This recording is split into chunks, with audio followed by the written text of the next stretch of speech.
আসসালামু আলাইকুম ভিউয়ার্স, আশা করি আপনারা সবাই ভালো আছেন। আমাকে ইংরেজি শিখতে হবে, এই বাক্যটি আপনি দুইভাবেই ইংরেজিতে অনুবাদ করতে পারেন, মাস্ট অথবা হ্যাভ টু ব্যবহার করে। আই মাস্ট লার্ন ইংলিশ অথবা I have to learn English. কিন্তু কখন মাস্ট এবং কখন হ্যাভ টু ব্যবহার করতে হবে এই বিষয়টি জানা গুরুত্বপূর্ণ। মাস্ট এবং হ্যাভ টু উভয়ই কিন্তু অব্লিগেশনের ক্ষেত্রে ব্যবহার করা হয়। কোনো অব্লিগেশন বা নেসেসিটি এক্ষেত্রে মাস্ট অথবা হ্যাভ টু ব্যবহার করা যায়। তাহলে যখন বক্তা নিজেই ফিল করবে যে সেই কাজটি তার করা দরকার বা সেই কাজটি তার জন্য করা বাধ্যতামূলক, এরকম যদি ফিল করে বক্তা নিজে, সেক্ষেত্রে ব্যবহার করতে হবে মাস্ট। আর মাস্টের বাংলা করতে হবে এরকম, অবশ্যই কোনো কিছু করবে বা করবেন, তখন বক্তা নিজেই ফিল করেছে যে এটা সে করবে, এটা তার করতে হবে, সেক্ষেত্রে ব্যবহার করতে হবে মাস্ট। যদি বলি যে আমি অবশ্যই ইংরেজি শিখবো, তার মানে আমি নিজে ফিল করেছি যে এটা শেখা আমার জন্য গুরুত্বপূর্ণ বা এটা শেখা আমার জন্য বাধ্যতামূলক, সেক্ষেত্রে আপনাকে অবশ্যই মাস্ট ব্যবহার করতে হবে।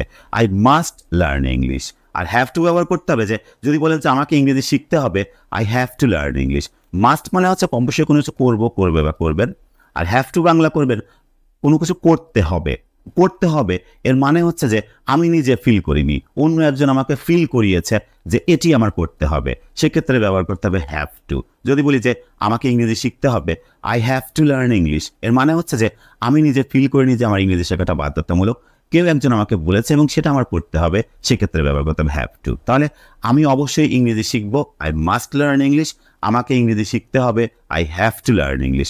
যখন বক্তা নিজে ফিল করবে তখন ব্যবহার করতে হবে মাস্ট, আর যখন বক্তা নিজে ফিল করবে না, অন্য একজন বলেছে যে এটা শেখার তোমার জন্য বাধ্যতামূলক বা গুরুত্বপূর্ণ, তখন ব্যবহার করতে হবে হ্যাভ টু।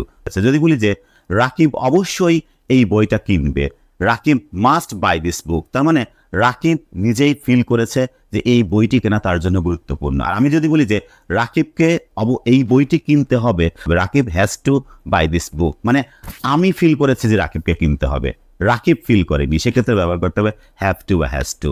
তোমাকে অবশ্যই এই কাজটি শেষ করতে হবে, you have to finish this work. তার মানে যে বক্তা সে ফিল করেছে যে এই কাজটা করা দরকার, কিন্তু যে করবে সে ফিল করেনি, সেক্ষেত্রে ব্যবহার করতে হবে হ্যাভ টু বা হ্যাজ টু। আর you must finish the work, তুমি অবশ্যই কাজটি শেষ করবে, তার মানে হচ্ছে যে শেষ করবে সে নিজেই ফিল করেছে এই কাজটি শেষ করা তার জন্য গুরুত্বপূর্ণ। আরেকটি বিষয় জানা গুরুত্বপূর্ণ, সেটি হচ্ছে যে মাস্টন্ট আর ডোন্ট হ্যাভ টু বা ডাজন্ট হ্যাভ টু কোথায় ব্যবহার করতে হবে।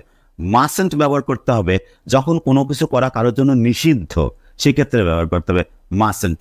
তুমি অবশ্যই এই রুমে প্রবেশ করবে না, ইউ মাস্টন্ট এন্টার দিস রুম, তুমি অবশ্যই এই নিয়মটি লঙ্ঘন করবে না, you mustn't violate this rule, মানে এই জিনিসগুলো করা তোমার জন্য নিষিদ্ধ, সেক্ষেত্রে ব্যবহার করতে হবে মাস্টন্ট, অর্থাৎ মাস্ট নটের সংক্ষিপ্ত রূপ হচ্ছে মাস্টন্ট। তুমি অবশ্যই এই নিয়মটি লঙ্ঘন করবে না, you mustn't violate this rule.